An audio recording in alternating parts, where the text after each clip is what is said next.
Welcome back, everybody, or welcome if you are new, back with another NASCAR Thunder 2003 career mode episode.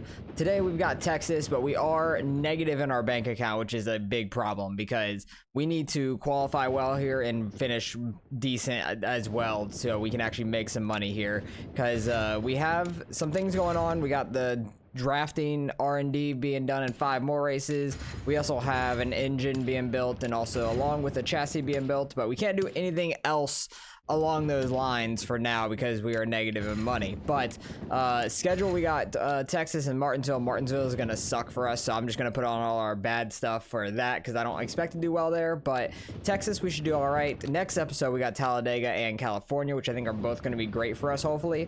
So I think we can start making up some money after Martinsville. And then for standings, we're not doing hot. We're only ahead of the guys that are like part-timers, not here every week and stuff like that. So that's been a struggle. Bristol was awful for us. We like blew our engine really early in the race, which was not great. But Jeff Gordon still leads the points by 6 over Dale Earnhardt Jr., 9 over Dale Jarrett. Nice. Ricky Rudd 15 back, and Bobby Labonte is 17 back. All the points are pretty close up to like Newman, and then it starts to jump a little bit more.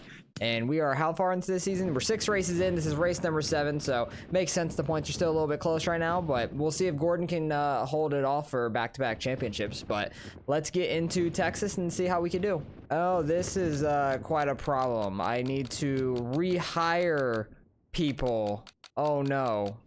All right, rehired everybody. I guess going negative in the bankroll made me not able to pay people, so we had to like rehire new people, which is weird. But all right, so once I get some more money, I need to rehire the people we just had after Martinsville, and like we do well at Dega and stuff. I need to rehire the people we already had so we can actually continue like actually progressing, because the people we had on the car, at least like the engine builder and the chassis builders and stuff, the fabricators, were a lot better than they were last season. So I need to do that after we start getting some more money back. But in the meantime, we need to go into Texas and absolutely kill it here because we need to make some money very desperately.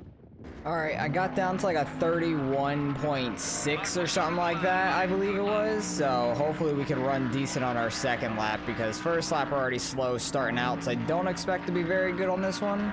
Second lap is where we really got to lock it in and hit our time really well. So we need to qualify top 35 to try to get some extra money from sponsorships and stuff. Our sponsorships are going to want to leave us and everything. Like this is not going very well right now with all of our crew guys leaving us because we're broke.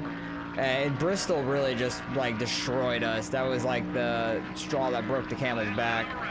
But that was a 31.5. Wow, how was that a 31.5? I'm so confused, but hopefully this lap will be better then. Got on the apron too much. Really need to hit top 35. I know we'll hit it at Talladega. We might hit it at California as well. It depends. But we really need to do it here. There's no chance in hell we'll get it at Martinsville. We'll probably qualify for like 41st, 42nd, 43rd-ish, something like that. But we really need to improve on this time, and I don't think we did it all, so that is very unfortunate there. Welcome to Texas Motor Speedway in Fort Worth, Texas, and today's NASCAR Winston Cup race, the Samsung Radio Shack 500. What kind of a track is Texas? Texas is a very tough racetrack for these drivers to get the hang of. It's very fast, but it has a very tight groove. Some of these cars may add some paint to the walls here before the race is over.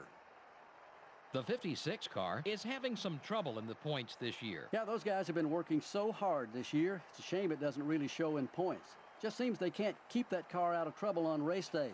Maybe their luck will change today. Frank Kimmel hasn't performed well at the Speedway tracks this season. And a good finish would go a long way in boosting that team's morale. I guarantee it would make a whole lot easier to come to these racetracks.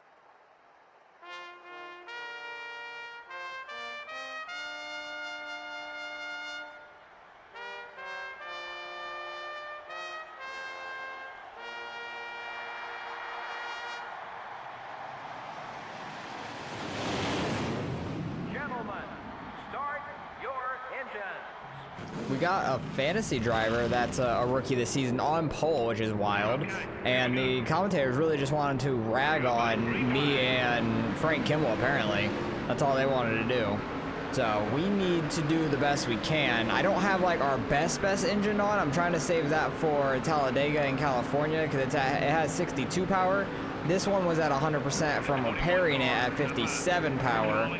But yeah, I don't know how much that's really going to help us at this point, because even the 5 more power of the 62, I don't know if that would have really put us over the top to try and get a better like top 35 time or not. We're already falling to last like normal because our acceleration wasn't the best there for this. I try to max it out like for just normal speed and all that, but at the same time, acceleration out of the start of the race is huge, and we usually do fall back right off the start. But I feel like this is a track that I want to say we could probably run decent at if we can just run clean, not smack the wall. I honestly think that on the longer run, we could be okay, start catching a couple guys maybe. That's what I'm really hoping for, because I don't remember what track it was. It might have been Atlanta earlier in the season where we actually ran really well, and I feel like we could have had a top 40 there. That was a 31.4, that was pretty solid, but they're still pulling away from me right now. So I'm hoping that some tire wear can come into play and we can start moving back forward. We got 33 laps in this race, so not a very long one, but we're gonna be pitting probably around lap 15, 16-ish, I would imagine, maybe 16, 17-ish, and depending on pit road, how busy it is and all that. So we will see what happens. Hopefully we can start catching back up to the group and everything. We're coming around to start lap 13 now. We have the leader not far behind us. Pitting wise, we can go until about like 19-20 before we have to pit. I've been hitting times consistently right around where we qualify, like a 0.5, 0.6 like every single lap. I imagine there's gonna be some guys starting to pit in the next like 2 laps or something, but we're getting ready to get put a lap down by Dale Jarrett. He is just absolutely flying. There's only like the top 4 that are really broken off from everybody, and everybody else is like right on top of each other back in coming off turn 2 there. But looks like Dale Jarrett has some front end damage also. I don't know what that's about. At least in the mirror it looks like that. Maybe it just looks a little scuffed in the mirror. I don't 100% know. But like our car is driving pretty damn well. It's kept pace basically from qualifying. I'm gonna smack the wall here, aren't I? Yeah, I'm gonna get back off. And I still smacked the wall, it doesn't matter. That's unfortunate, but I was trying not to damage the car at all, which we were doing a great job of until right then when I just go high and I'm trying to let Dale Jarrett, well, I already let Dale Jarrett by, but I got high in turn 1 and 2. Oh my God, that got tight.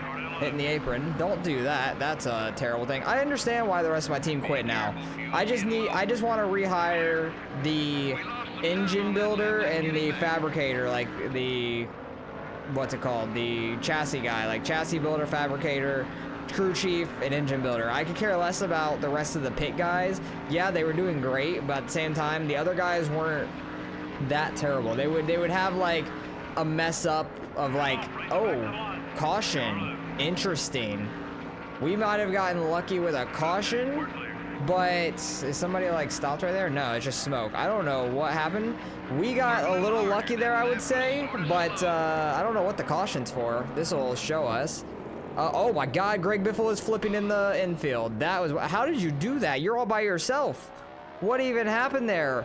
Oh, Dale Jarrett ran straight in the back of him. How are you flipping though? That is so wild. I don't know what the hell happened there. But yeah, we're gonna have to pit here, I would say, because we just have to regardless. Everybody's coming in the pit.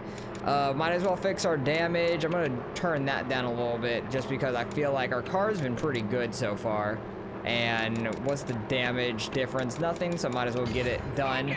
But we're coming in with the leaders and stuff. Oh, dang. They're all just hitting each other on pit road. That's pretty funny. We got slowed up a little bit from Dale Jarrett, but that's all right.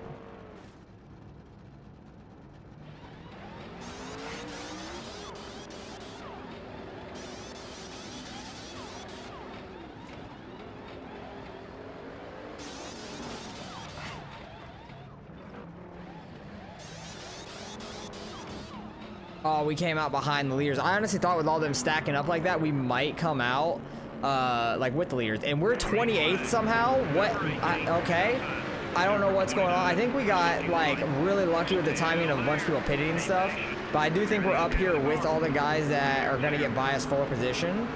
But hey, we were in 28th there for a second. We have no shoot-off speed at all on restarts. Like, restarts are terrible for us. I need to somehow try and do the best we can to hold on to anything we can. Because if we could finish like top 40, that would be ideal for sponsorships and all that. Jamie McMurray going by in the 49. I'm going to try and block like hell behind me, but there's not a whole lot I can do in the corners for the most part. because I think only a few people back until Dale Jarrett, and then we'll be back a lap down, and then everybody else that's just pitted basically got to wave around or just started out in front of the leaders for some reason. Don't know why exactly, but they did. Trying our best to hook the bottom with speed down here. The stability helps, slows us up so much. Trying to block 2 lanes here. Bobby Hamilton got to our inside. I'm actually able to slow up his momentum a good bit. Jerry Nadeau, please don't do that. I'm not necessarily trying to block him there. I was just middle 3 wide, super tight. That is not where I want to be at all. We're back to 38th already. Elliott Sadler trying to get to our outside is going to be 39th. Nadeau's going to go on the inside. That's going to be 39th instead. Dale Jarrett's flying by on the inside now. I overshot 3 and 4 a little bit. Try and get back down in front of Sadler. Robbie Gordon's right behind Sadler. Doing my best to try to hold these guys off. I don't know how Dale Jarrett is so damn fast with his front end damage like that. Like, he absolutely destroyed the back end of Greg Biffle. I don't think Greg Biffle's car is done for or anything, unfortunately. That's the only really unfortunate part, is I don't think Greg Biffle's car is done or anything like that. I don't know if anybody blew their engine in that wreck. I don't know if Greg Biffle did or, well, obviously Dale Jarrett did not. Oh my goodness. That was terrifying. I was going down trying to block Robbie Gordon. I'm pretty sure he's 4th position with us. I need to look at the leaderboard here. Yeah, he is. So is the 46. So that's Kimmel. John Andretti, I imagine, would be, but I don't know. I didn't see. Actually, no, he's not, because I did not see him on that list. So him going by us, he's already on the lead laps because he didn't pit yet. If we could have, like, not gone a lap down and then that wreck would have happened, that would have been perfect, because a few guys already pitted and then the wreck happened. We would have been so damn lucky being left on the lead lap just at the back of the field, and then the rest of the field would have had to go all the way around, catch us, to lap us. Or to get us 4th position, really. They basically would have to go around lap us to get us 4th position. Oh god, I'm trying to block Frank Kimmel here. Trying to hold on to 41st if we can. Everybody's flying by on the inside. I don't know who else is behind us 4th position. Oh, I overshot 3 and 4. Kimmel doesn't get to our inside, luckily. Could be Scott Wimmer. It's not.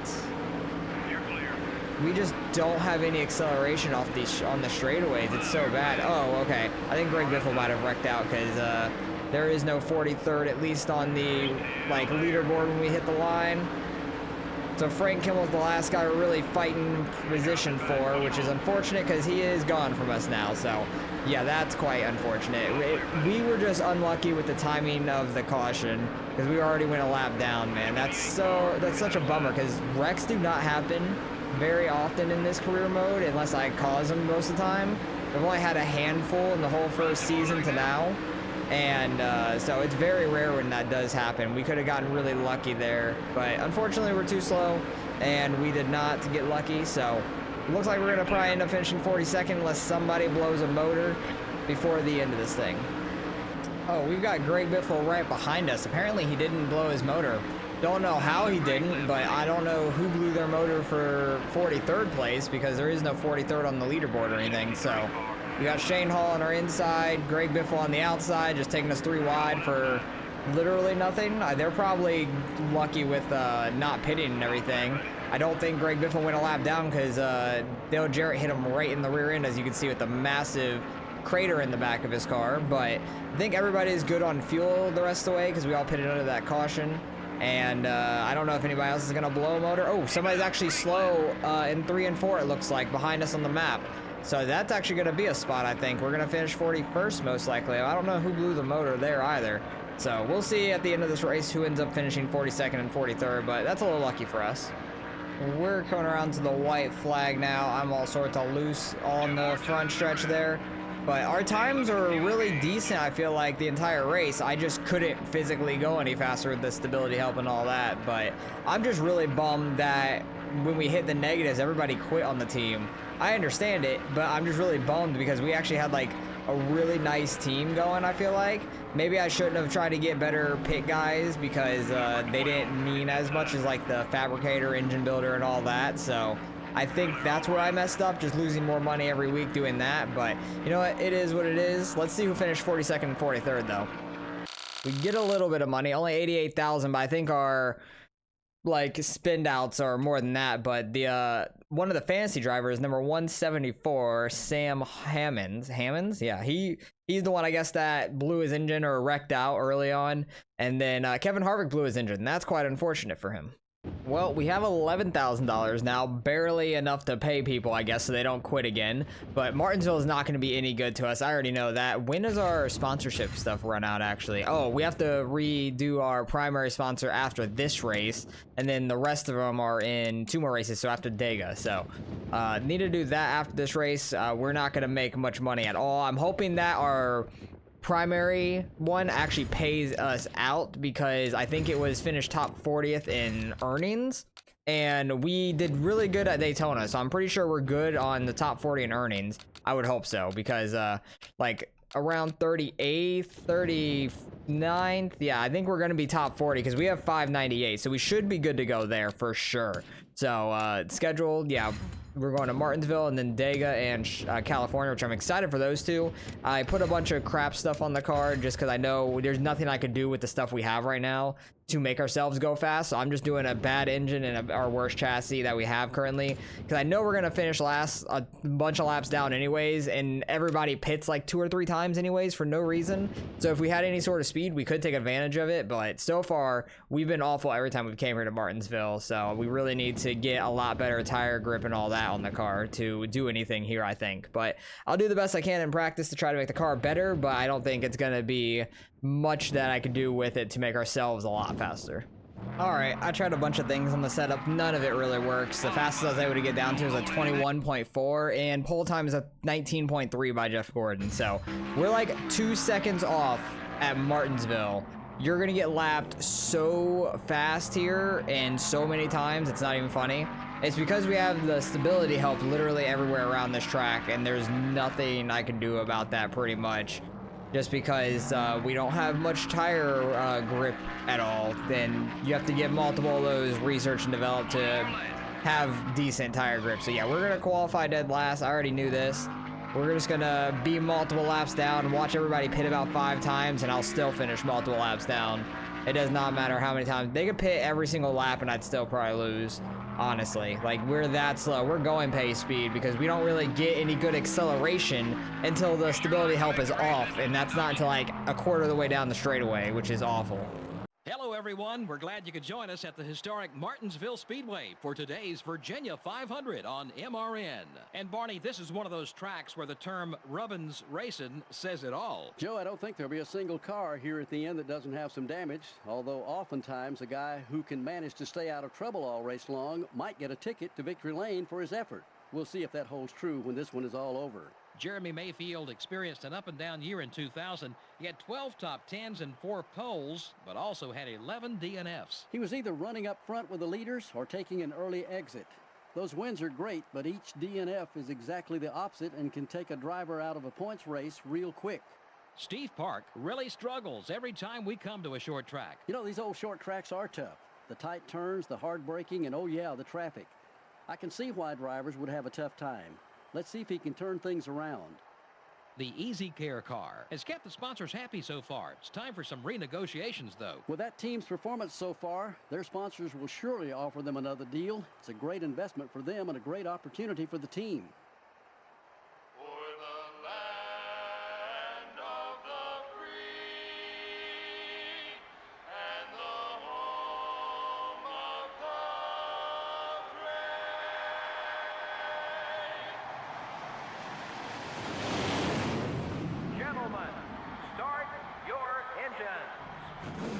Yeah, it's real sad because this is like one of my favorite tracks I love going to in like iRacing or like other games and stuff, but this one, it's like the worst, and it's the one I dread going to all the time just because I know how off pace we are.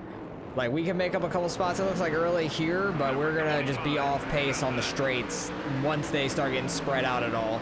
And we're not gonna have much we can do because we literally drop down to like second gear most corners just to be able to make it through the corner because all the stability help gets us tight, and we're about to get dumped here by Robbie Gordon being slow. That's unfortunate. Robbie Gordon's been really off pace this season, I've noticed. Hey, let's give it back to him. Get him all sideways and everything. because we're just way off pace. There's nothing we can do about it anyways. I know we're gonna finish dead last. I just want to, well, it doesn't even matter if I destroy this car or not, because it's our worst equipment that I'm probably gonna end up selling at some point anyways. I literally just keep it for things like this right now. But yeah, this track is just not going to be friendly to us. 50 laps. It doesn't pay very much of this track like some of the other weeks have anyways. So I know we're not going to make much money, if any at all. We're probably going to lose. So I cannot wait to get to Talladega and California in the next 2 races. Because I honestly think Talladega we can get a top 10 at, because we've been top 10 there before. In California, I think we could finish like top 40, top 35, because I think we'll actually be pretty quick there, honestly. But it's already lap 4, almost going on to lap 5, and I'm about to be lapped. Probably by Jeff Gordon. I imagine he's still in the lead. So we're just gonna go a bunch of laps down here and pretty much hold up everybody that comes to lap us and everything. I'm just gonna continue to try to run the bottom the best we can. That's the fastest line for us, and we're gonna be, everybody take a guess in the comments. How many laps down are we gonna be? My guess is like 7. That'd be my guess. In 50 laps, we're gonna go 7 laps down, maybe. Actually, let's say 5. It's like 1 every 10 laps, and I know they're gonna pit multiple times too, so I'm gonna say 5 laps down. I don't remember where we've been previously, but I'm gonna say we're gonna be 5 laps down in this race. Lap 17, Jeff Gordon right behind us again, and we're in the way. We've gotten rear-ended so many times, it's ridiculous. Oh wait, no, Jeff Gordon's not the leader. Somebody in front of me is. Okay. Somebody up there past Jeff Gordon getting through lap traffic. That's interesting. I didn't even notice that. Somebody else has gotten by me twice, and I'm putting Scott Wimmer in the wall. Oh, that's not Scott Wimmer, is it? Scott Wimmer, I think, is the 23. I think that's Todd Bodine in the 26. Our car got so damn tight. Now, like, the more the tires wear off, the worse it is. It's just putrid. That's all I gotta say. It's so damn bad. It's not even funny. But we're gonna pit here in a couple laps, because I know by the time we go to the end, we'll be able to make it on fuel. So I'm just gonna kind of pit a little early, knowing that we're gonna be a lot of laps down, and I'm not gonna have to worry about the fuel the rest of the time. And maybe I can make the car a little bit better for myself. It's not gonna help us overall, but it'll help my sanity, just being able to turn the car a little bit better, hopefully. Oh, actually, a lot of the lead lap cars are pitting right now, so it's going to be more busy on pit road for the next foreseeable future, because they're going to be pitting like 5 damn times or something. But I'm actually going to come and pit this time by. Oh, we're just getting rear-ended left and right. Like, our car is so damaged, it's not even funny. But yeah, might as well just come down now. Get it down to 70, we're good. Let's move that up, turn the wedge down some. Do we need to get damage repaired? No, we don't need to. Even though if we blow up, it is what it is. I'm not that worried about it. I kind of prefer it at this point, just so we don't have to drive around this place.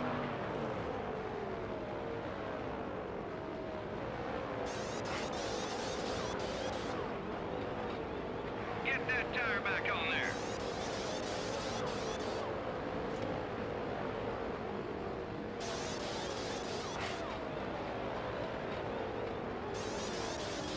I mean, if anybody's gonna mess up, this is the track to do it, because we're gonna be so far behind, it does not matter. Like, doing a decent stop, like if you guys would have done a fast stop, it would have made a single difference at all. Because everybody's just gonna be pitting. We're gonna be dead last until somebody blows a motor. Hopefully somebody blows a motor. That would be the best case scenario for us, but we'll probably end up finishing 42nd, if not 43rd, if nobody blows a motor, but I imagine somebody will at some point. Hopefully there's just not a caution and this thing can just run out. That would be the best, so it can just get over as fast as possible.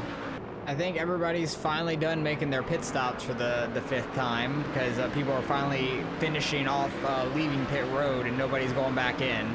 We're 3 laps down. In front of us is 1 lap down and then 2 laps down and 2 laps down. That doesn't make any sense on the leaderboard. But we're just getting beat up by everybody. My left rear is completely red just from getting hit and slowing up for these corners, because I can't turn at all. Like, I'm shocked my car hasn't blown up yet. I'm just waiting for somebody else to blow up so we can at least gain 1 spot out of this race, but I doubt it's going to happen. Leader's on the opposite end of us on the track, but that'll only take like a lap or 2 to get to us, I would imagine, because we're that slow. But we got what, like 13-ish laps left right now. Probably less than that when we go laps down, more laps down. Oh, look, there's somebody on pit road. It looks like it might be Ricky Rudd, who was top 5 in the points before Texas. I don't know what happened after Texas to him, but he is gonna drop in points dramatically now because he's gonna finish behind us.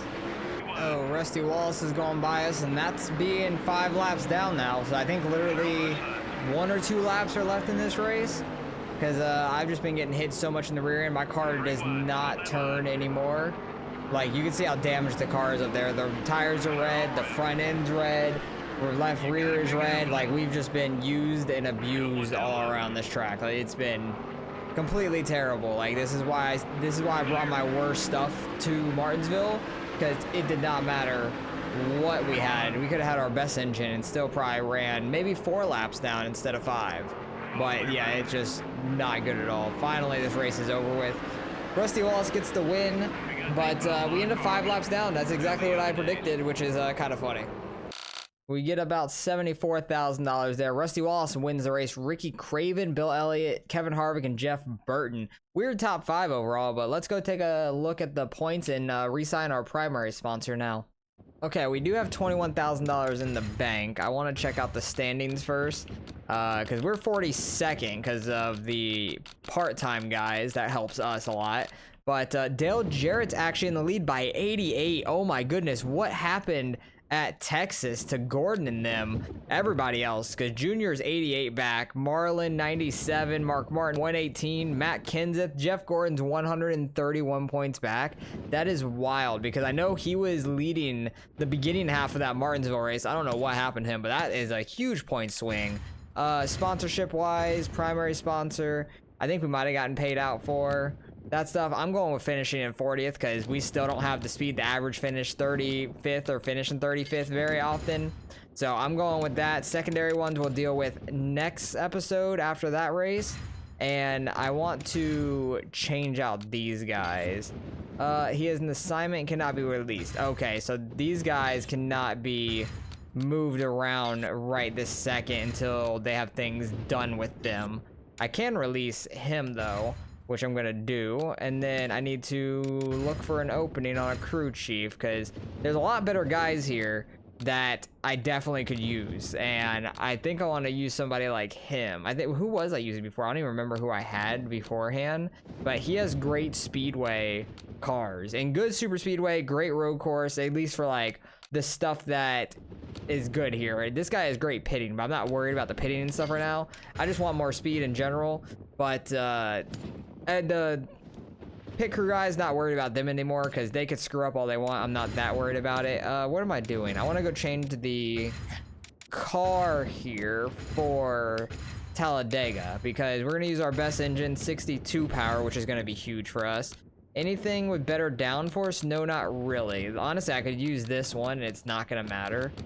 And that could be best case scenario because it's all 50 anyways. I don't think it could drop lower than that. So we're just going to leave that on the car. But all the more power on the car is going to really help us out. So next episode, that's what we're going to be going with. And then we have a chassis, 3 more races being built, and then a engine being built in 5 more races. So can't really do a whole lot with those, especially because we don't have any money. We only have $21,000 to our name. So Talladega next episode should be really good for us, and California. I'm really hoping next episode could be great for us and we can actually start building back up some money because I want to rehire the engine guys and everything once they're done with their assignments and everything. So hopefully you guys enjoyed nonetheless. Very, very strugglesome of episode. I thought we would be a lot better at Texas. I'm really disappointed that we sucked there. But Martinsville I knew was going to be terrible, just like that. I predicted 5 laps down, and it was exactly that. I would have probably been 7 or more if they didn't pit about 3 to 5 times each. So I think it could have been much worse, honestly. But we would have finished dead last anyways. Luckily, Ricky Rudd blew his engine, and he is drowning in the points now. So hopefully next episode goes well for us and we can start building back up that money because we are struggling at the moment. So hopefully you guys enjoyed. Appreciate you guys watching as always, and I'll catch you guys in the next one.